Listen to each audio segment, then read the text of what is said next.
Misteri lagu Nina Bobo. Sekitar tahun 2004 datang keluarga kecil yang pindah di Pulau Jawa yang berasal dari Jakarta di sebuah rumah Jawa kuno yang kabarnya dulu pada zaman Belanda ada sebuah keluarga kecil yang tinggal di rumah Jawa ini dan mempunyai seorang anak perempuan yang bernama Nina. Karena demam tinggi dan tidak sempat menciptakan lagu serta menyanyikannya untuk Nina, akhirnya Nina meninggal dunia. Namun keluarga kecil dari Jakarta tidak begitu percaya pada mitos tersebut. Ketika sudah sampai di rumah Jawa tersebut, Wina 6 tahun anak dari Yoga dan Vina yang akan menempati rumah Jawa tersebut mendengar suara nyanyian Nina Bobo yang dibawakan oleh seorang wanita di dalam kamar dengan merdunya.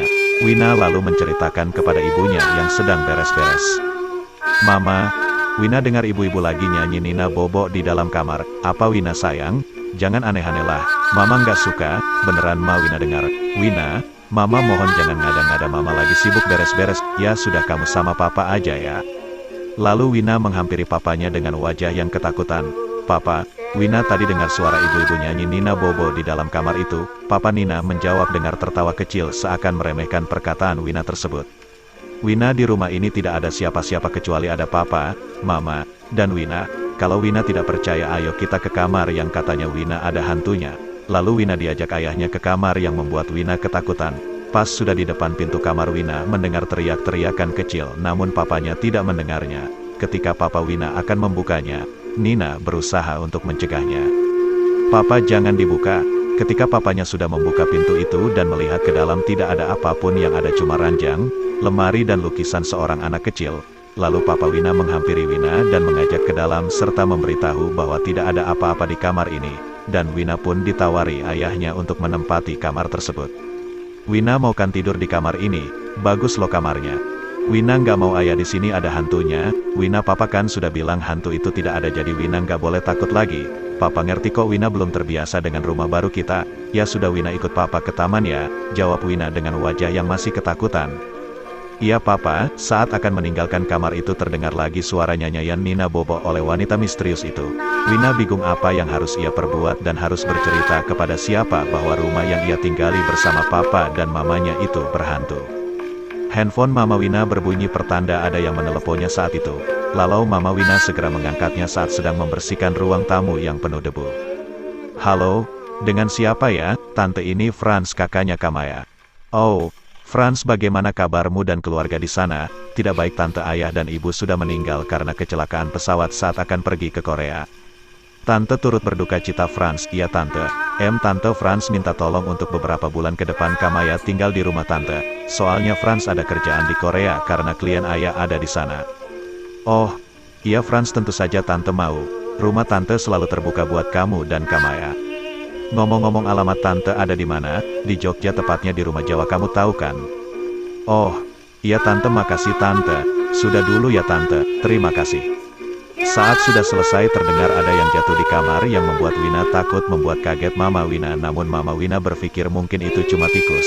Lalu Mama Wina menemui Papa Wina dan menceritakan kabar bahwa keponakannya yang bernama Kamaya akan tinggal bersama mereka. "Papa, Mama ada kabar buat Papa." "Apa Mas?" "Sepertinya penting sekali." "Papa masih ingat Kamaya, keponakan Mama yang ada di Batam?" "Oh, iya Mama, Papa ingat Ma. Memang ada apa dengan Kamaya Ma?" "Kamaya mau tinggal satu rumah sama kita karena si Franz mau ke Korea mengurusi kerjaan ayahnya. Nasib mereka sungguh malang Pa, harus ditinggal oleh ayah dan ibunya untuk selamanya." Papa Wina kaget saat mendengar kabar buruk itu. "Berarti di sini ada yang menjaga Wina dong Ma?" "Iya Papa, Wina senangkan Tante Kamaya akan tinggal bersama kita." Wina hanya tersenyum, karena waktu semakin sore Wina dan kedua orang tuanya masuk rumah. Sebuah tempat tinggal yang mewah dan besar singgah dua saudara yang ditinggalkan oleh kedua orang tuanya karena kecelakaan pesawat. Kamaya, Franz serta para pembantunya berkumpul di ruang tamu, karena Franz akan memberitahu bahwa Kamaya akan tinggal bersama tantenya di Pulau Jawa. "Selamat malam, di sini saya akan memberikan informasi penting, yaitu Kamaya akan tinggal bersama Tante Vina yang saat ini beliau tinggal di Pulau Jawa, tepatnya di rumah Jawa." Kamaya kaget saat mendengar keputusan yang diberikan Kak Franz untuknya. Karena sebenarnya Kamaya tidak ingin pindah sebab masih ada para pembantunya yang masih bisa mengurusi segala keperluannya. "Nggak Kak, Kamaya nggak mau. Kamaya masih pengen tinggal di sini karena almarhum ayah dan ibu belum genap 10 hari Kak. Kakak tahu Kamaya ini yang terbaik untukmu. karena kakak akan pergi ke Korea untuk menyelesaikan bisnis ayah di sana, kakak mohon. Kamaya terdiam sejenak tanpa satu kata pun. Salah satu pembantunya terlihat khawatir dengan Kamaya seperti mau memberikan informasi penting. Beberapa menit kemudian, Kamaya memberikan keputusan pada kakaknya tersebut. Baik kak, Kamaya mau ikut Tante Vina di Jawa, tapi dengan satu syarat. Apa itu Kamaya? Kamaya ingin kakak jangan lama-lama di Korea. Iya Kamaya. Ya sudah kakak mau mengurusi paspor dan visa untuk berangkat minggu depan dan besok kamu akan kakak antar ke tempat Tante Vina di Jawa di sana kamu bisa jaga Wina. Iya kak, lalu Franz meninggalkan Kamaya. Begitu terpukulnya Kamaya kehilangan kedua orang tuanya yang ia sayangi. Kamaya yang dulu ceria kini menjadi pemurung. Hari-hari ini pembantunya melihat Kamaya sering melihat keluar jendela sambil melamun. Pembantunya tersebut mendekati dan memberi tahu tentang rumah Jawa yang ia dengar tadi. Non Kamaya, maaf Bibik mengangguk. Bibik mau bercerita tentang rumah Jawa yang diceritakan oleh Dan Franz tadi supaya Non Kamaya bisa jaga diri di sana. Kamaya lalu menoleh ke arah pembantunya dengan mata penuh misteri yang membuat pembantunya gugup. Maksud Bibik apa? Bibik asli orang Jawa. Dulu waktu Bibik kecil di Jawa dekat tempat Tante Non Kamaya tinggal, jadi Bibik sedikit tahu tentang rumah Jawa itu. Apa di tempat Tante Vina ada penunggunya? Ya begitulah Non. Tapi sudah melegenda Non, jadi kalau Non dengar lagu Nina Bobo yang dinyanyikan oleh seorang wanita dan suara anak nangis jangan digubris Non. Satu lagi Non, konon zaman Belanda dulu ada seorang keluarga yang mempunyai anak yang meninggal karena demam tinggi dan anak itu tidak sempat dinyanyiin lagu. Jadi penasaran sampai sekarang. Lalu pembantu tersebut meninggalkan Kamaya dengan penuh rasa ketakutan. Pagi itu, Kamaya sedang beres-beres barang yang ia akan bawa ke Jawa. Kamaya melihat foto ayah dan ibunya dan masih teringat saat orang tuanya masih hidup setiap pagi selalu sarapan bersama-sama. Namun kenangan hanya tinggal kenangan yang tidak akan pernah terulang kembali. Kamaya ayo kita berangkat entar ketinggalan pesawat. Kata Franz, iya kak. Saat akan menaiki mobil Kamaya berpamitan dengan pembantunya yang sudah ia anggap seperti keluarganya sendiri. Bo, Pade Kamaya pamit ya, iya Non ingat ya hati-hati di sana. Lalu Kamaya tersenyum dan lekas masuk mobil. Ketika mobil jalan serta menjauh dari rumahnya terlihat mendiang almarhum ayah dan ibunya terlihat sedang melambaikan tangan seolah mereka masih ada. Namun Kamaya hanya berpikir ini hanya halusinasi belaka karena rasa kangennya yang amat mendalam terhadap ayah dan ibunya. Ketika sampai di bandara Kamaya dan Franz lekas masuk ke pesawat karena jadwal pemberangkatan Batam ke Jawa akan segera lepas landas. 3 jam sudah berlalu Kamaya dan Franz sudah sampai di Pulau Jawa dan meninggalkan Batam tempat kelahiran mereka berdua. Lalu Franz ditelepon oleh Om Yoga karena mereka akan dijemput. Franz ini Om Yoga, kamu di mana sekarang? Iya Om saya dan Kamaya sudah sampai di bandara Om di mana? Kamu dan Kamaya langsung aja menuju ke pintu masuk bandara. Iya Om, lalu mereka menuju ke tempat Om Yoga yang telah menunggu.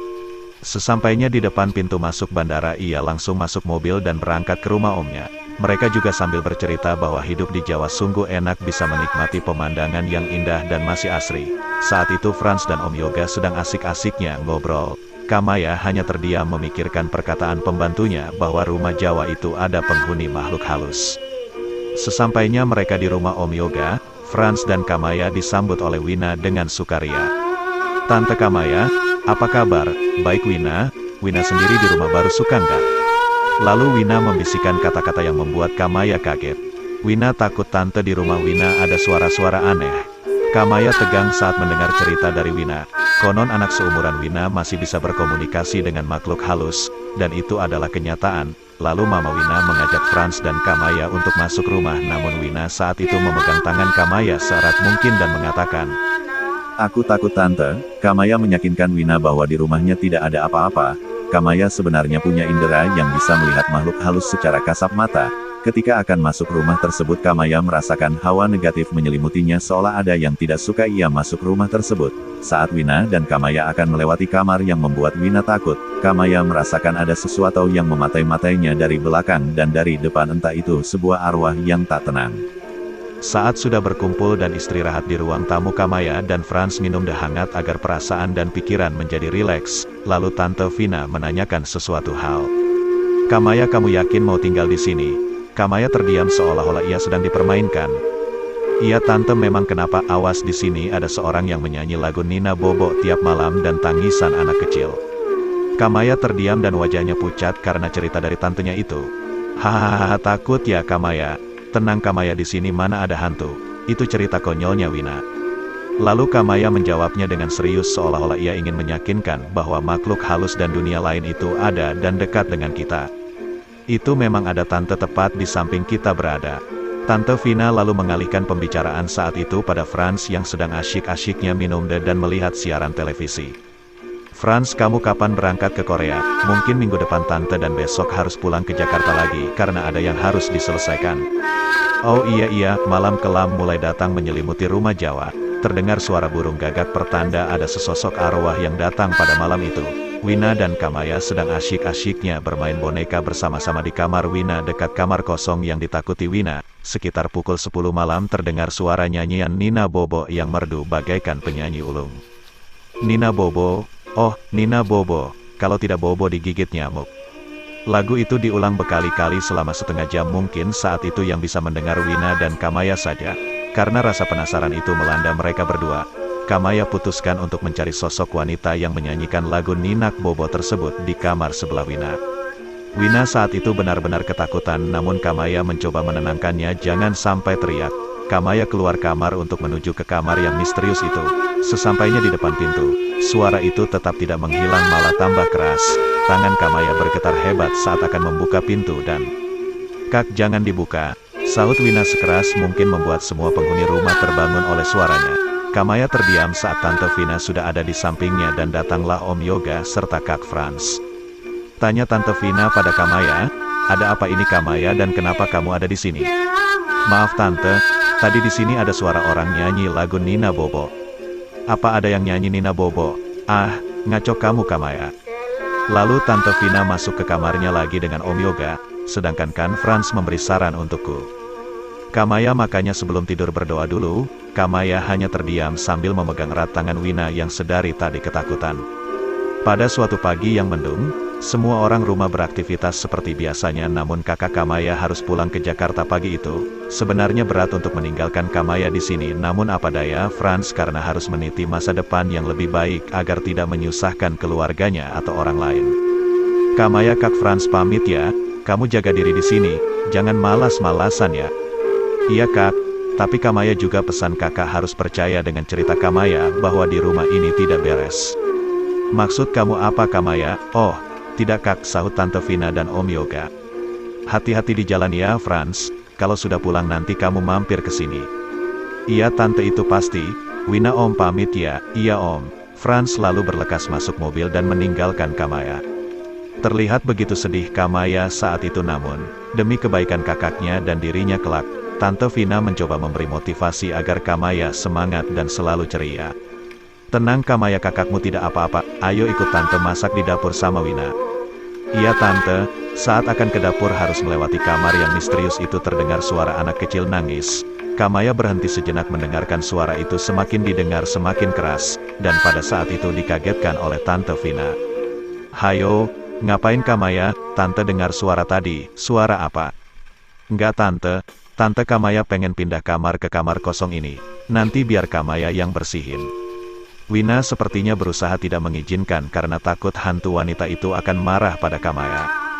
Jangan Kak Kamaya, nanti hantu wanita dan anak kecil itu marah.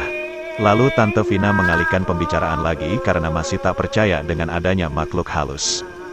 Udah apaan sih kalian debat yang gak penting? Ya sudah, Kamaya boleh menempati kamar itu. Saat Kamaya sedang beres-beres baju di kamar Wina, Wina datang menghampiri Kamaya dengan membawa serenteng bawah putih untuk Kamaya agar tak diganggu makhluk halus yang selama ini sering menampakkan diri. Kak Kamaya, aku punya sesuatu buat kakak biar nggak diganggu hantu itu lagi. Terima ya Kak, aku udah susah payah buatnya. Jawab Kamaya. Iya Wina sayang, makasih ya. Oh ya, ikut kakak yuk bersih-bersih kamar. Wina, ayo Kak. Lalu mereka berdua menuju ke kamar yang misterius itu dan membukanya secara perlahan-lahan. Sungguh kotor kamar itu, sudah berapa lama kamar itu tidak dipakai hingga penuh debu membuat pengap. Kamaya lalu membuka jendela kamar agar pengapnya keluar dan timbul matahari. Begitu terlihat barang-barang yang tergeletak, ada semacam kertas kusam di atas kasur. Kamaya lalu mengambilnya dan berisikan bait lagu Nina Bobo. Kamaya berpikir bahwa yang diceritakan selama ini, ia yakin bukan kisah realnya asal mula lagu Nina Bobo ini. Kamaya yakin di balik wanita misterius dan tangisan anak kecil itu ada kaitannya dengan kertas yang berisikan bait ini. Ia langsung membereskan kamar itu hingga rapi dan bersih. Malam itu, di dalam kamar yang sepi Kamaya tertidur pulas seakan sedang bertemu ibunya dan Kamaya di pangkuan ibunya dinyanyikan lagu Nina Bobo yang membuat tidurnya nyaman, tapi semakin lama semakin menyeramkan suaranya membuat Kamaya terbangun. Kamaya sadar ada yang memanggil-manggil namanya. Terlihat sesosok anak kecil berada di depan lemari sambil menangis. Kamaya memanggil-manggil Wina, mungkin dikira Wina. Wina, ngapain kamu di situ? Tangisan itu makin keras, dan berbalik. Sungguh menyeramkan hingga Kamaya langsung berlari meninggalkan kamar itu. Ketika akan membuka pintu sungguh sulit hingga anak kecil itu memegang tubuh Kamaya dan Kamaya seperti sedang dalam kisah opera nyata yang tak mungkin masuk akal manusia. Cerita kebenaran yang digambarkan anak kecil itu yang bernama Nina. Beberapa dekade setelah kedatangan Cornelis de Houtman di Banten, warga negara Belanda dari berbagai kalangan sudah memenuhi Pulau Jawa dan pulau-pulau lainnya di Indonesia. Alkisah seorang gadis belia asal Belanda bernama Nina van Meek, gadis yang berasal dari keluarga komposer musik klasik sederhana yang menetap di Nusantara untuk memulai hidup baru karena terlalu banyak saingan musisi di Belanda. Hidup Nina berjalan normal seperti orang-orang Belanda di Nusantara pada umumnya, berjalan-jalan, bersosialisasi dengan penduduk pribumi, dan mengenal budaya Nusantara. Kedengaran indah memang, tapi semenjak kejadian aneh itu keadaan menjadi berbanding terbalik. Kejadian aneh itu terjadi pada suatu malam badai, petir gak henti-hentinya saling bersahutan. Dari dalam kamarnya Nina menjerit keras sekali, diikuti suara vas bunga yang terjatuh dan pecah. Ayah, ibu serta pembantu keluarga Nina menghambur ke kamar Nina. Pintu terkunci dari dalam. Akhirnya pintu itu didobrak oleh ayah Nina, dan satu pemandangan mengerikan disaksikan oleh keluarga itu. Terlihat di ranjang tidur Nina melipat tubuhnya ke belakang persis dalam posisi kayang merayap mundur sambil menjerit-jerit dan sesekali mengumpat-ngumpat dengan bahasa Belanda. Rambutnya yang lurus pirang menjadi kusut gak keruan, kelopak matanya menghitam pekat. Itu bukan Nina, itu adalah jiwa orang lain di dalam tubuh Nina. Nina kerasukan, sudah seminggu berlalu semenjak malam itu, Nina dipasung di dalam kamarnya. Tangannya diikat dengan seutas tambang, keadaan Nina makin memburuk, tubuhnya semakin kurus dan pucat, rambut pirang lurusnya sudah kusut gak karuan. Ibu Nina hanya bisa menangis setiap malam ketika mendengar Nina menjerit-jerit. Ayah Nina gak tahu harus berbuat apa lagi, karena kejadian aneh seperti ini gak pernah diduganya. Karena putus asa dan gak tahan melihat keadaan anaknya, ayah Nina pulang ke Belanda sendirian meninggalkan anak dan istrinya di Nusantara. Pembantu rumahnya pun pergi meninggalkan rumah itu karena takut. Tinggallah Nina yang dipasung dan ibunya di satu rumah yang gak terurus. Kembali lagi pada satu malam badai namun aneh. Saat itu terdengar Nina gak lagi menjerit-jerit seperti biasanya. Kamarnya begitu hening. Perasaan ibu Nina bercampur aduk antara bahagia dengan takut. Bahagia bila ternyata anaknya sudah sembuh, tetapi takut bila ternyata anaknya sudah meninggal. Ibu Nina mengintip dari sela-sela pintu kamar Nina, dan ternyata Nina sedang duduk tenang di atas ranjangnya. Gak berkata apa-apa tapi sejurus kemudian dia menangis sesenggukan. Ibu Nina langsung masuk ke dalam kamarnya dan memeluk Nina erat-erat sambil menangis. Nina berkata, "Ibu, aku takut." Lalu ibunya menjawab sambil menangis pula, "Gak apa nak, ibu ada di sini. Kamu gak perlu menangis lagi, ayo kita makan, ibu tahu kamu pasti lapar." "Aku gak lapar, tetapi bolehkah aku meminta sesuatu?" "Apapun nak, apapun, aku ngantuk, rasanya aku akan tertidur sangat pulas, maukah ibu nyanyikan sebuah lagu pengantar tidur untukku?" Ibu Nina terdiam, agak sedikit gak percaya dari apa yang didengar oleh anaknya, tapi kemudian ibu Nina berkata sambil mencoba tersenyum, "Baiklah, ibu akan menyanyikan sebait lagu untukmu." Setelah sebait lagu itu Nina terlelap damai dengan kepala di pangkuan ibunya. Wajah anggunnya telah kembali. Ibu Nina menghela nafas lega, anaknya telah tertidur pulas, tapi Nina gak bergerak sedikit pun, nafasnya gak terdengar, denyut nadinya menghilang, aliran darahnya berhenti. Nina telah tertidur benar-benar lelap untuk selamanya dengan sebuah lagu ciptaan ibunya sebagai pengantar kepergian dirinya setelah berjuang melawan penderitaan. Lagu tersebut sudah ada sejak nenek moyang kita. Tapi tahukah Anda di balik lagu yang cukup sederhana itu ada kisah tragis di balik ceritanya? Kelihatan memang gak ada yang ganjil dari lagu tersebut, tapi pernahkah Anda coba bertanya pada seseorang tentang siapakah gadis bernama Nina dari lagu tersebut? Konon katanya ketika Anda menyanyikan lagu ini untuk pengantar tidur anak-anak Anda yang masih kecil, bayi, tepat ketika Anda meninggalkan kamar tempat anak Anda tertidur, Nina akan datang ke kamar anak Anda dan membuat anak Anda tetap terlelap hingga keesokan paginya dengan sebuah lagu. Ketika Kamaya sadar, ia ingat bahwa semua ini terjadi agar pandangan mitos ini bukan sekedar mitos tapi memang kenyataan. Mulai dari terciptanya lagu dan kisah-kisah tragis, sebenarnya masih banyak lagi kisah-kisah yang berhubungan dengan mitos, namun itu akan menjadi sejarah tersendiri. Dan ingat satu hal lagi, bahwa dunia lain itu ada, percaya atau tidak percaya itu kenyataan ada, tapi kita sebagai manusia harus percaya pada kuasa Tuhan. 5 bulan kemudian, semenjak kejadian yang Kamaya alami, ia sudah tidak takut lagi dengan suara anak kecil nangis dan suara nyanyian Nina Bobo dari Ibu Nina. Saat itu juga Kamaya akan meninggalkan rumah Tante Vina itu karena ia sudah dijemput kakaknya untuk ikut ke Korea. Apa yang ia alami akan menjadi pengalaman yang tak terlupakan. Saat Kamaya sedang melihat kamar yang misterius itu, ia sadar ada sebuah lukisan, entah itu wajah siapa akan menjadi sebuah misteri. Saat akan meninggalkan kamar itu, Kamaya melihat lukisan itu menangis darah dan datanglah sebuah alunan lagu Nina Bobo. Aku pun ikut menyanyi juga sambil melihat Wina yang ketakutan lagi sambil tersenyum.